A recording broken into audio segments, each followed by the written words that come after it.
Lexi, I feel the need for speed. Let's go, Josh. Let's do it.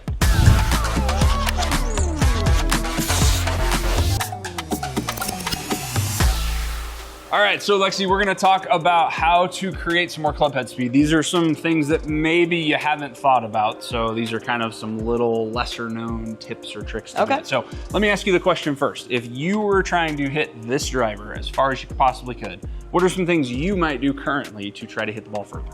I think I really only have one strategy, and that's to just feel as though I'm pulling my hands down faster. Okay. If that makes sense. Sure, totally fine. Yep, so a lot of the common ones that you'll hear, obviously create more turn, like the more rotation you create in the backswing, that's gonna help you hit it further. One way that you can do that a lot of people don't think of is increase the speed of your takeaway. Okay. So a lot of people will take the club back extremely slow. I see a ton of amateur golfers do this all the time, and that makes it really hard to essentially create enough rotation and create enough power in your downswing. So by going a little faster, basically taking the club away quicker, that can help create a little bit more of the rotation. And then what actually happens when you do that, because the club's moving faster in the backswing, to your point, when you're trying to pull your hands down and apply more force when you swing the club back to the ball, by actually taking a faster swing, you have to put more force into the grip to move it the other way. So that can help you increase the speed of your downswing. Okay. So that's the first thing that we're gonna take a look at. So what I want you to do is we're gonna practice this a couple times, and then we'll use OptiMotion as a way to sort of compare the numbers. Okay. So we'll test that out first, and then we'll come back and talk about the second thing. Cool. So all I really want you to change, don't worry about trying to keep the face more closed or anything fancy there. Just take the club back much faster than you normally would. Okay. And then just make your same downswing. So Okay. take the club away a lot quicker than you normally would, and let's see what that does.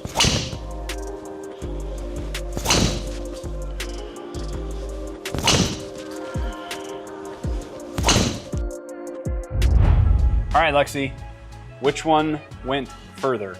You know, I think that's gonna be this one. Yep. So, I mean, if you look at these visually, right, they don't look that different. Yeah. Would you agree? I agree. Okay, cool. So what's cool is this is your just normal swing. So I captured a few of these where you were just hitting and kind of off camera, just warming up. This is what you typically do with a driver. So you basically match the tour average pattern really nicely. You turn about 87 degrees, tour players turn 88.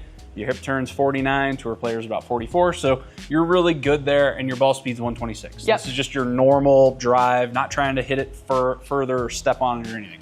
This is the swing you just made where you were basically thinking all you were doing is going faster in your backswing. So what essentially happens is you turn 3 more degrees with your hips, you turned 14 more degrees with your shoulders. Wow. So that gives you an additional, call it 12 miles an hour. And this could have been obviously a little skewed if you hit this one in the center versus this one. Like, obviously that's probably not what you're gonna see on every shot. Yeah. But the thing that's really cool about this is just by thinking about increasing the speed of your takeaway, you increased your turn without necessarily trying to turn more. Yeah. That's what's really cool. So that's a super easy tip for everybody at home if you're trying to create more speed and basically try to hit one as far as you can.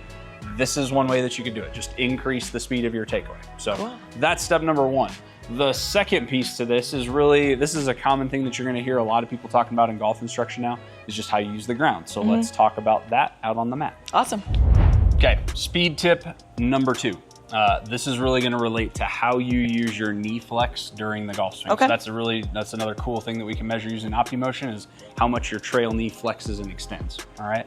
So what the best golfers in the world do, this is how they use the ground to create power, right? Like the ground just sits there. You as a person have to actively do something to create power using the ground. It's not like the ground is just gonna make you swing faster because it exists. It's not how it works, okay? So think about it in this context. Like if I told you to jump as high as you could, what would you do? Squat down and then jump up. Perfect. So the exact same thing happens when you're trying to swing a golf club. You're just probably not jumping up into the air. Yeah. Some golfers will do that if they're really trying to create as much power as they can. You'll see a lot of tour pros sometimes even be up on their very tippy toes when they hit a drive. Okay. But this is essentially how it has to work. So you demonstrated it perfectly. The best golfers start with their trail knee flexed some amount at address. Okay. As they make a backswing, their trail knee, so for you that'd be your right knee, starts to straighten all the way back to where your lead arm gets about parallel to the ground. And then from that point, you actually start to regain your flex and flex back down towards the ground. Okay. So you straighten into the early part of your backswing, you start to regain your flex. This happens until about when the shaft is approximately parallel to the ground in the downswing. And then from that point in time, that's when they jump. Okay. They straighten both of their legs and swing through impact and hit the ball. So Lexi, Yes. we're gonna practice this now. So take your address position, okay? And what I want you to do is take the club back to where the shaft's about parallel to the ground.